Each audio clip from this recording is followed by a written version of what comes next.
Class में हम आपकी संचयन बुक से लेसन नंबर 3 पढ़ेंगे, जो 9th स्टैंडर्ड का संचयन बुक का लेसन नंबर 3 है और उसका नाम है कल्लू कुमार की उनाकोटी।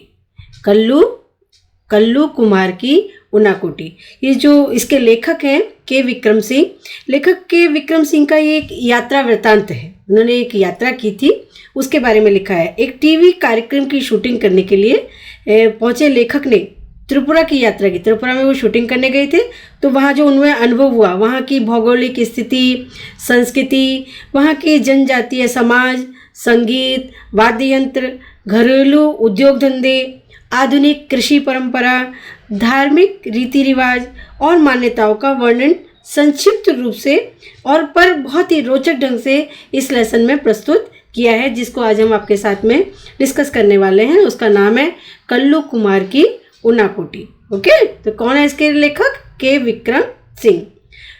तो ध्वनि में एक अद्भुत गुण है, ध्वनि में यानी कि आवाज में एक अद्भुत गुण है कि एक क्षण में ही वह आपको किसी दूसरे समय संदर्भ में पहुंचा सकती है। उसमें इतनी ताकत है कि वो दूसरी जगह आपको लेके जा सकती है। और मैं उनमें से नहीं हूँ, लेखक ऐसा कहता है कि मैं उनमें से नहीं हूँ जो सुबह 4 बजे उठते हैं, जो सुबह कितने बजे उठ जाते हैं? 4 बजे, और 5 बजे तक तैयार हो लेते हैं, 5 बजे तक रेडी हो जाते हैं और फिर लोधी गार्डन पहुंचकर मकबरों और मेम साहबों की सोहबत मतलब संगति में लंबी सैर पर निकल जाते हैं। सुबह सुबह तैयार होकर सुबह 4 बजे उठते हैं और 5 बजे लोधी गार्डन पे मकबरों के और मेम साहबों की संगत में घूमने के लिए, सैर करने के लिए निकल जाते हैं। मैं आमतौर पर सूर्योदय के साथ उठता हूँ। जब अच्छे से सूर्य निकल आता है, उदय हो जाता है, तब मैं उठता हूँ। अपनी चाय खुद बनाता हूँ, अपनी चाय जो है लेकर खुद बनाता हूँ और फिर चाय और अखबार लेकर लंबी अलसाई सुबह का आनंद लेता हूँ। सुबह सुबह आपने देखा होगा कि आपको भी बड़ा आलस आ रहा होता है, तो वो लेखक को भी इस तरह से आलस होता है शरीर में और वो अपनी चाय बना लेते हैं। चाय का कप हाथ में है और अखबार लेके सुबह का आनंद ले रहे होते हैं। अक्सर अखबार की खबरों पर मेरा कोई ध्यान नहीं रहता। यह तो सिर्फ दिमाग को कटी पतंग की तरह यूं ही हवा में तैरने देने का एक बहाना है। ऐसा नहीं है कि बहुत डीपली इन्वॉल्व होकर हर एक न्यूज़ को पढ़ रहे, नहीं, ऊपर से हेडिंग्स पढ़ ली। हाँ, तो दरअसल इसे कटी पतंग योग भी कहा जा सकता है। इसे मैं अपने लिए काफ़ी ऊर्जादायी पाता हूँ। ऊर्जादायी यानी कि शक्ति देने वाले पाता हूँ। इससे मुझे एक इंस्पिरेशन मिल रही होती है, एक ताकत मिल रही होती है और मेरा दृढ़ विश्वास है कि संभवतः इससे मुझे एक और दिन के लिए दुनिया का सामना करने में मदद मिलती है। एक और दिन का सामना करने के लिए, दिन भर की परिस्थितियों का मुकाबला करने के लिए लेखक अपने आप को तैयार करता है इस तरह से। तो एक ऐसी दुनिया का सामना करने में जिसका कोई सिर पैर समझ पाने में मैं अब खुद को असमर्थ पाता हूँ। पता नहीं दुनिया है, कैसे कैसे अनुभव आज का दिन मुझे देकर जाएगा। अभी हाल में मेरी इस शांतिपूर्ण दिनचर्या में एक दिन खलल पड़ गया कि व्यवधान आ गया, रुकावट आ गई। मैं जगह, जो उनकी दिनचर्या थी, चाय खुद बनानी है, पीनी है, अखबार पढ़ना है, ठीक है, मोटे मोटे हेडिंग्स बस पढ़ लेने हैं। तो एक दिन उनकी जो दिनचर्या थी उसमें थोड़ा व्यवधान आ जाता है, रुकावट आ जाती है। तो वो बोलते हैं कि मैं जगह और तो एक ऐसी कान फाड़ू, मतलब तेज आवाज़ जो कान को फाड़ डाले, वो कानों से जो बर्दाश्त ना हो रही हो, तो कान फाड़ू आवाज़ से जो तोप दागने और बम फटने जैसी थी, गोया जॉर्ज डब्ल्यू बुश और सद्दाम हुसैन की मेहरबानी से तीसरे विश्व युद्ध की शुरुआत हो चुकी हो। ऐसा लगा कि तीसरा विश्व युद्ध स्टार्ट हो गया है जॉर्ज डब्ल्यू बुश और सद्दाम हुसैन के कारण। खुदा का शुक्र है कि ऐसी कोई बात नहीं थी। दरअसल यह तो महज स्वर्ग में बादलों की गरज के रूप में देखने को मिल रही थी। सिर्फ आसमान में बिजली कड़क रही थी, बादल गरज रहे थे। मैंने खिड़की के बाहर झांका। आकाश बादलों से भरा था। आकाश में बहुत सारे बादल छाए हुए थे और जो सेनापतियों द्वारा त्याग दिए गए सैनिकों की तरह, जैसे कोई सेनापति है और उसने अपने सैनिकों का बहिष्कार कर दिया, उनको त्याग दिया है, सैनिकों की तरह आतंक में एक दूसरे से टकरा रहे थे। एक कल्पना की है कि सैनिक है, आप दूसरे में टकरा रहे हैं, इस तरह से बादलों की कल्पना कर रहा है। तो विक्षिप्तों ने पागलों की तरह आकाश को भेद भेद देने वाली तड़ित बहुत तेज तेज अलावा जाड़े की अलसाई हुई सुबह। तड़ित मतलब बिजली को बोला गया है, बिजली तड़क रही है के अलावा और जाड़े की अलसुबह, जिसमें कि उसको तड़के बिल्कुल सुबह सुबह जो है का ठंड पूरा भूरा आकाश भी था, जो प्रकृति के तांडव को एक पृष्ठभूमि मुहैया करा रहा था। इस तांडव के गर्जन तर्जन ने मुझे 3 साल पहले, कितने साल पहले, 3 साल पहले त्रिपुरा में उनाकोटी की एक शाम में पहुंचा दिया, उनको अपनी यादों में पहुंचा दिया। त्रिपुरा में उनाकोटी एक जगह है, वहाँ पे वो बोलते हैं कि दिसंबर 1999 में ऑन द रोड शीर्षक से 3 खंडों वाली एक टीवी श्रृंखला बनाने के सिलसिले में मैं त्रिपुरा की राजधानी अगरतला गया था। 99 में ऑन द रोड शीर्षक था और एक टीवी श्रृंखला बन रही थी, उसकी शूटिंग करने के लिए वो त्रिपुरा की राजधानी अगरतला जाते हैं। कौन? लेखक। और इसके पीछे बुनियादी विचार त्रिपुरा की समूची लंबाई में आर पार जाने वाले राष्ट्रीय राजमार्ग 44 से यात्रा करने और त्रिपुरा की विकास संबंधी गतिविधियों के बारे में जानकारी देने का था। तो उन्हें राजमार्ग के से यात्रा करनी थी, 44 नंबर का राजमार्ग था, तो उसके बारे में वहाँ पे क्या विकास हुआ है, क्या गतिविधियाँ हुई हैं, त्रिपुरा में कितना विकास हो चुका है, वो सारी उनको चीज़ें इकट्ठी करनी थी। त्रिपुरा भारत के सबसे छोटे राज्यों में से, त्रिपुरा जो है वो भारत का सबसे छोटे राज्यों में से एक राज्य है और 34% यानी कि 34% से ज़्यादा की इसकी जनसंख्या वृद्धि दर भी खासी ऊंची है। 3 तरफ से ये बांग्लादेश से घिरा हुआ है। कितने तरफ से? 3 साइड से। किससे? बांग्लादेश से घिरा हुआ है और शेष भारत के साथ। और इसका दुर्गम जुड़ाव उत्तर पूर्वी सीमा से सटे मिजोरम और आसाम के द्वारा बनता है। सोनामुरा, बेलोनिया, सबरूम और कैलाश नगर जैसे त्रिपुरा के ज़्यादातर महत्वपूर्ण शहर बांग्लादेश के साथ इसकी सीमा के करीब है, बांग्लादेश की सीमा के से लगे हुए हैं ये सारी जगह। तो यहाँ तक कि अगरतला भी सीमा चौकी से महज 2 किलोमीटर पर ही है। बांग्लादेश से लोगों की अवैध आवक मतलब अवैध रूप से आना जाना, बांग्लादेशी जो है अवैध रूप से भारत में आते जाते रहते हैं, यहाँ ज़बरदस्त है। और इसे यहाँ सामाजिक स्वीकृति भी हासिल है, सामाजिक सपोर्ट भी मिला हुआ है। और यहाँ की असाधारण जनसंख्या वृद्धि का मुख्य कारण यही है, यहाँ पे अगर असाधारण तौर पे जनसंख्या वृद्धि हुई है तो उसका कारण है कि असम और पश्चिम बंगाल से भी लोगों का प्रवास यहाँ होता ही है। आसाम से और पश्चिम बंगाल से भी लोग आके यहाँ पे बसते हैं। कुल मिलाकर बाहरी लोगों की भारी आवक ने जनसंख्या संतुलन को स्थानीय आदिवासियों के खिलाफ ला खड़ा किया है। जो वहाँ की जो आदिवासी जो लोग हैं उनसे भी ज़्यादा ये बाहरी लोग वहाँ पे आके बस गए हैं, इनकी जनसंख्या ज़्यादा बढ़ गई है। ये त्रिपुरा में आदिवासी असंतोष की मुख्य वजह है। ये कारण है कि वहाँ पे आदिवासी जो लोग हैं उनके मन में जो है एक असंतोष रहता है।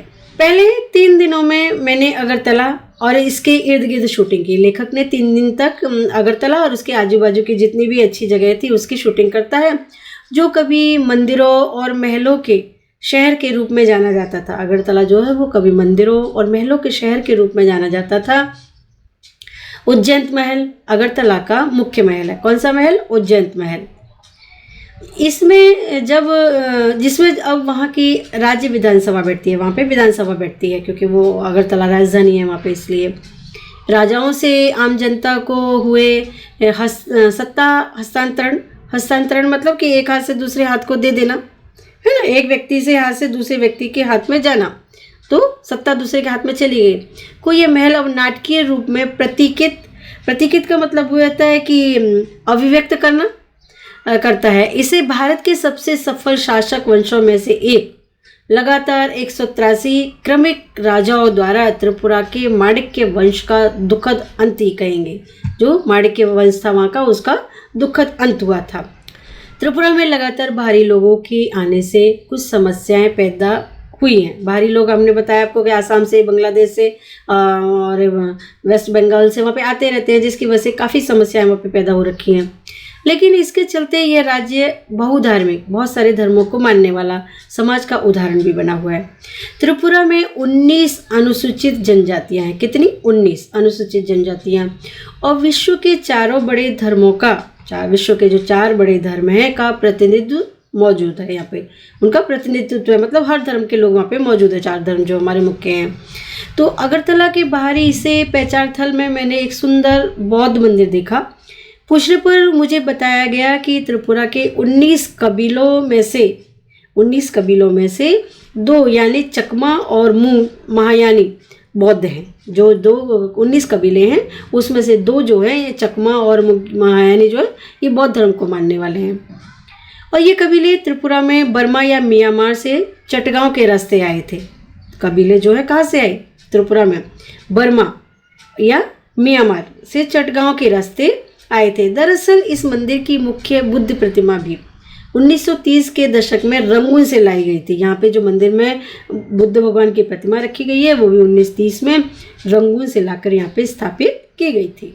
अगरतला में शूटिंग के बाद हमने राष्ट्रीय राजमार्ग 44 पकड़ा और चिलियामुरा कस्बे में पहुँचे, जो दरअसल कुछ ज़्यादा बड़ा हो गया गांव ही है। एक गांव है लेकिन वो विकसित हो गया है, ज़्यादा लोगों की संख्या है, वहाँ पे रहने वालों की संख्या ज़्यादा हो गई है। यहाँ मेरी मुलाकात हेमंत कुमार जमातिया से हुई, जो यहाँ के एक प्रसिद्ध लोक गायक है। लोक गायक मतलब वहाँ की लोकल लैंग्वेज के गाने गाते हैं वो, और जो 1996 में संगीत नाटक अकादमी द्वारा पुरस्कृत भी हो चुके हैं। हेमंत कोकबारो बोली में गाते हैं, जो त्रिपुरा की कबीलाई बोलियों में से एक है। जो कबीलाई मतलब कबीलों की जातियों की बोलियों में से एक है। जवानी के दिनों में वे पीपुल्स लिबरेशन ऑर्गेनाइजेशन के कार्यकर्ता थे, लेकिन जब उनसे मेरी मुलाकात हुई तब वे हथियारबंद संघर्ष का रास्ता छोड़ चुके थे। ये एक विरोधी पार्टी है। पीपुल्स लिबरेशन ऑर्गेनाइजेशन जो है वो गवर्नमेंट के खिलाफ में हमेशा रहती है, लेकिन ये भी पहले उसमें थे, लेकिन उन्होंने हथियार छोड़ दिए थे, संघर्ष का रास्ता छोड़ दिया था और चुनाव लड़ने के बाद जिला परिषद के सदस्य भी बन गए थे। जिला परिषद ने हमारी शूटिंग यूनिट के लिए एक भोज का आयोजन किया, खाने का एक दावत का आयोजन किया। ये एक सीधा साधा खाना था जिसे सम्मान और लगाव के साथ परोसा गया था। मतलब कि कोई मेहमान आया तो उसको अच्छे से खाना खिलाना चाहिए, उसको मान सम्मान देना चाहिए। इस तरह से उन्होंने एक भोज का आयोजन किया था। भारत की मुख्य धारा में आई मुंहजोर और दिखावेबाज संस्कृति ने अभी त्रिपुरा के जनजीवन को नष्ट नहीं किया था। भारत के जो बाकी शहरों में, बड़े बड़े शहरों में दिखावा आ गया है, दिखावे वाली संस्कृति हो गई है ना। तो ऐसा भी त्रिपुरा में नहीं है। वहाँ की लोकल लैंग्वेज और वहाँ का जो वातावरण है अभी भी जिस तरह का नेचुरल बना हुआ है। भोज के बाद मैंने हेमंत कुमार जमातिया से एक गीत सुनाने का अनुरोध किया। भाई तुम इतने बड़े गायक हो तो हमें भी एक गाना सुनाओ। और उन्होंने अपनी धरती पर बहती शक्तिशाली नदियों, ताजगी भरी हवाओं और शांति का एक गीत गाया। त्रिपुरा में संगीत की जड़ें काफ़ी गहरी प्रतीत होती है। संगीत वहाँ पे नस नस में बसा हुआ है जिस तरह से। गौरतलब है कि बॉलीवुड के सबसे मौलिक संगीतकारों में एक एस.डी. बर्मन त्रिपुरा से ही आए थे। एस.डी. बर्मन का नाम आप सबने सुना होगा। तो वो कहाँ के रहने वाले थे? त्रिपुरा के। दरअसल वे त्रिपुरा के राज परिवार के उत्तराधिकारियों में से एक थे। मतलब वो राज परिवार के सदस्य थे, राज परिवार के उत्तराधिकारी थे। टिलियामुरा शहर के वार्ड नंबर 3 में मेरी मुलाकात एक और गायक मंजू ऋषिदास से हुई। यहाँ इनको एक और गायक मिल जाते हैं वार्ड नंबर 3 में। तो ऋषिदास मोचियों के एक समुदाय का नाम है। ऋषिदास जो है मोची, जो चप्पल जूते सही करते हैं उनको मोची बोलते हैं ना, तो मोचियों के एक समुदाय का नाम है। लेकिन जूते बनाने के अलावा इस समुदाय के कुछ लोगों की विशेषज्ञता थाप वाले वाद्यों जैसे तबला और ढोल के निर्माण, मतलब तबला और ढोलक भी बनाते हैं और उनकी मरम्मत और उनको रिपेयर भी करते हैं कि काम से भी है। वो जूते ही नहीं बनाते, जो ऋषिदास मोची है तो वो ये काम भी करते हैं, क्या तबला और ढोल का निर्माण भी करते हैं, उनकी मरम्मत भी करते हैं। मंजू ऋषिदास आकर्षक महिला थी और रेडियो कलाकार होने के कारण अलावा वो नगर पंचायत में अपने वार्ड का प्रतिनिधित्व भी करती थी। वो अपने वार्ड का प्रतिनिधित्व भी करती थी और रेडियो कलाकार भी थी। कौन? मंजू ऋषिदास। वे निरक्षर थी, यानी कि वो पढ़ी लिखी नहीं थी। लेकिन अपने वार्ड को सबसे बड़ी आवश्यकता यानी स्वच्छ पेयजल यानी कि पीने का पानी के बारे में उन्हें पूरी जानकारी थी। नगर पंचायत को वे अपने वार्ड में नल का पानी पहुंचाने और इसकी मुख्य गलियों में ईंटें बिछाने के लिए राजी कर चुकी थी कि पंचायत को इस बात के लिए उन्होंने एग्री कर लिया था कि लोगों के पास में स्वच्छ पीने का पानी पहुंचे और जो नल लगे हुए हैं उनमें भी पानी आए और जो मुख्य गलियां हैं शहर की उनमें ईंटें बिछा दी जाए, उनको पक्का कर दिया जाए। हमारे लिए उन्होंने 2 गीत गाए। इसमें उनके पति ने शामिल होने की कोशिश की क्योंकि मैं उस समय उनके गाने की शूटिंग भी कर रहा था और गाने के बाद वे तुरंत एक गृहिणी की भूमिका में भी आ गई। पहले गायिका थी जब गाना गा रही थी और तो तुरंत गृहिणी भी बन गई और बगैर किसी हिचक के हमारे लिए चाय बना कर ले आई। मैं इस बात को लेकर आश्वस्त हूँ कि किसी उत्तर भारतीय गांव में ऐसा होना संभव नहीं है। उनका ऐसा मानना है कि किसी उत्तर भारतीय गांव में अगर मैं होता तो ऐसा नहीं होता, क्योंकि स्वच्छता के नाम पर एक नए किस्म की अछूत प्रथा वहाँ अब भी चलन में है। अभी भी वहाँ पे छुआछूत को माना जाता है। त्रिपुरा के हिंसात्मक मुख्य भाग में प्रवेश करने से पहले अंतिम पड़ाव टिलियामुरा ही है।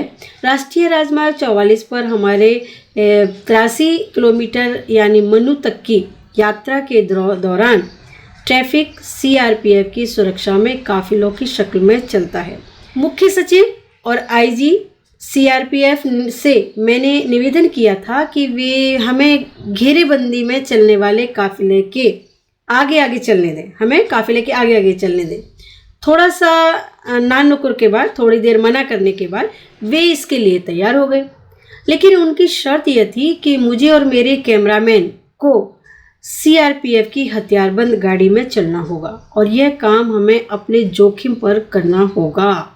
बोलते हैं कि आप लोगों को हथियारबंद गाड़ियों के बीच में ही चलना होगा, आप इस तरह से अकेले यात्रा नहीं कर सकते, कहीं से भी माओवादी आपके ऊपर आक्रमण कर सकते हैं। इसलिए उनको बोलते हैं कि आप सीआरपीएफ की हथियारबंद गाड़ी में चलना होगा और ये काम हमें अपने जोखिम पर करना होगा।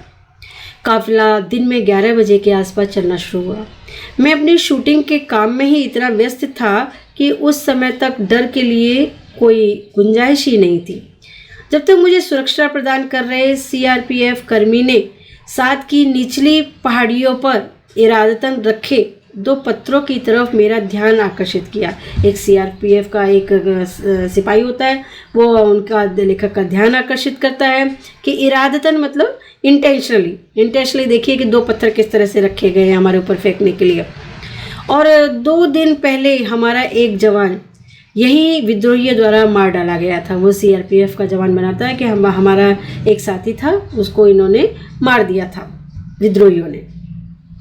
उसने कहा कि मेरी रीढ़ में एक झुरझुरी सी दौड़ गई। जैसे वो बोलता है तो एकदम से डर पूरे शरीर में फैल जाता है। मनु तक की अपनी शेष यात्रा में मैं यह ख्याल अपने दिल से निकाल नहीं पाया कि हमें घेरे हुए सुंदर और अन्यथा शांतिपूर्ण प्रतीत होने वाले जंगलों में किसी तरह बंदूक के लिए विद्रोही भी छिपे हो सकते हैं। इतना सुंदर वातावरण है, इतना सुंदर जंगल है और कहीं अचानक से इस जंगल की शांति को भंग करते हुए विद्रोही आ सकते हैं, बंदूकें लेकर हमारे ऊपर हमला कर सकते हैं। इस बार का लेखक को अंदेशा होता है, डर भी लग रहा होता है।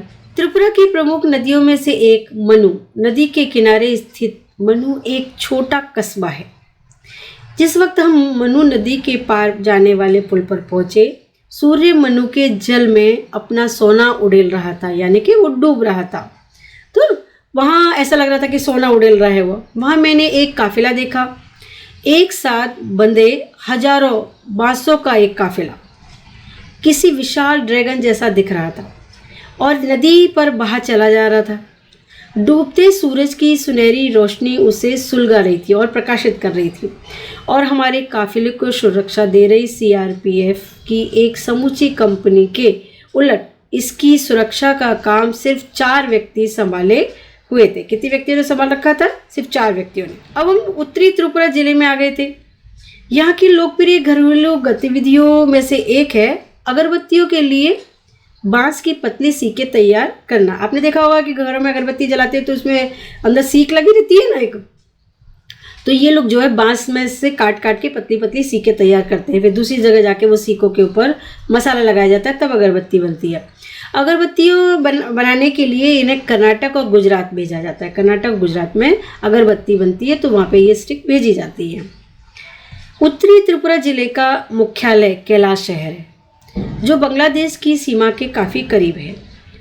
मैंने यहाँ के जिलाधिकारी से मुलाकात की, जो केरल से आए, जो वहाँ पे डिस्ट्रिक्ट कलेक्टर है और जो उनसे जिलाधिकारी है, उनसे मुलाकात करते हैं लेखक। तो वो कौन है? जो केरल से आए एक नौजवान निकले, जो नया लड़का है, अभी कमीशन जैसे लेकर आया है।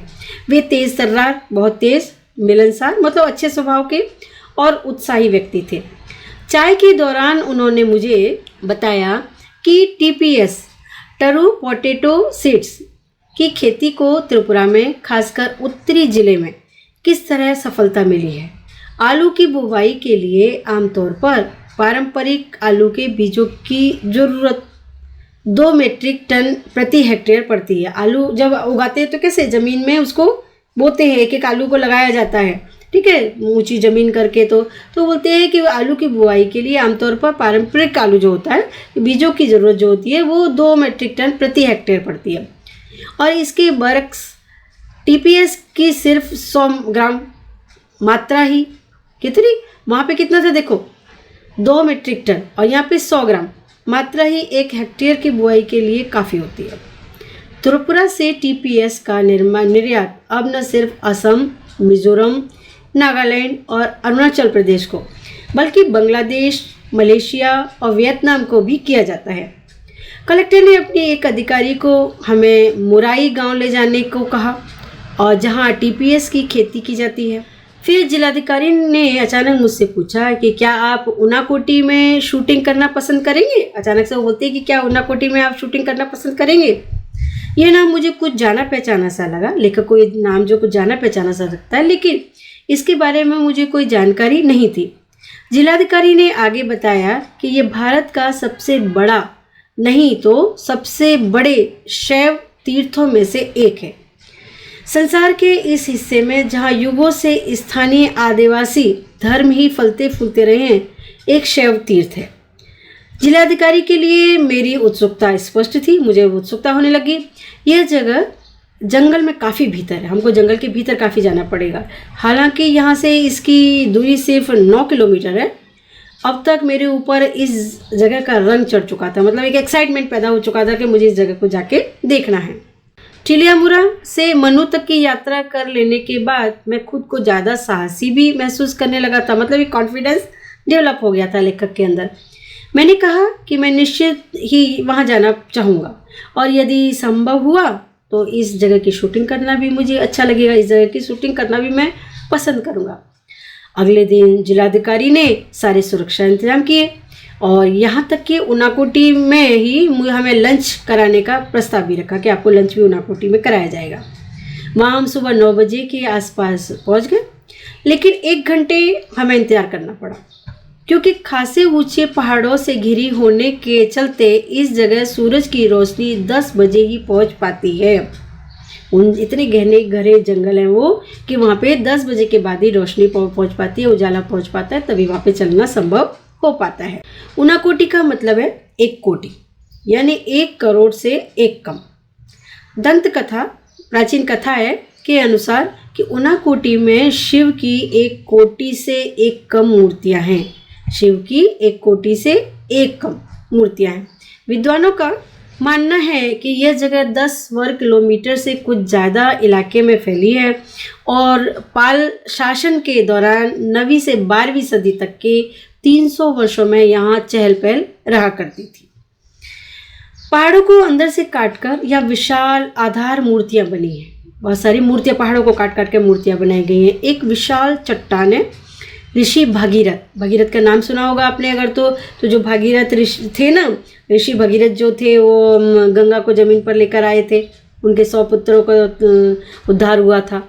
तो ऋषि भगीरथ की प्रार्थना पर स्वर्ग से पृथ्वी पर गंगा के अवतरण के मिथक यानी कि पौराणिक चित्र को चित्रित करती है कि किस तरह से गंगा का अवतरण हुआ था।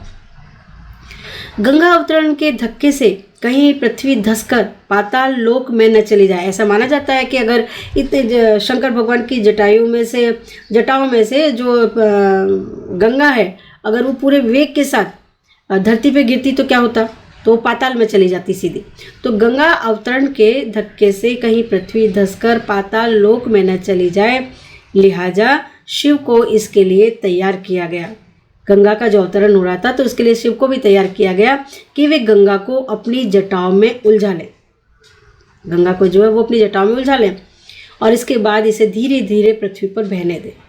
शिव का चेहरा एक समूची चट्टान पर बना हुआ है। चट्टान एक है, उसको देख के ऐसा लगता है कि शंकर भगवान है, और उनकी जटाएं 2 पहाड़ों की चोटियों पर फैली हैं।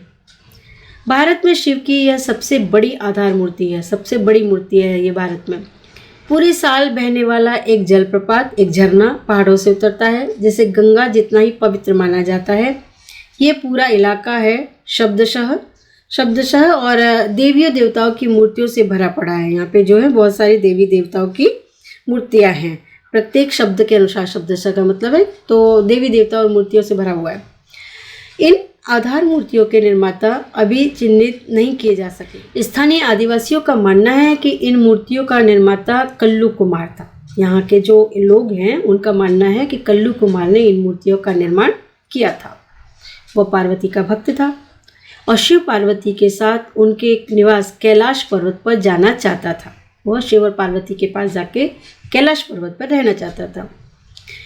पार्वती के जोर देने पर शिव कल्लू को कैलाश ले चलने को तैयार हो गए, लेकिन इसके लिए शर्त ये रखी कि उसे एक रात में शिव की 1 कोटि यानी कि मूर्तियां बनानी होंगी। इतनी सारी मूर्तियां उसको बनानी होंगी।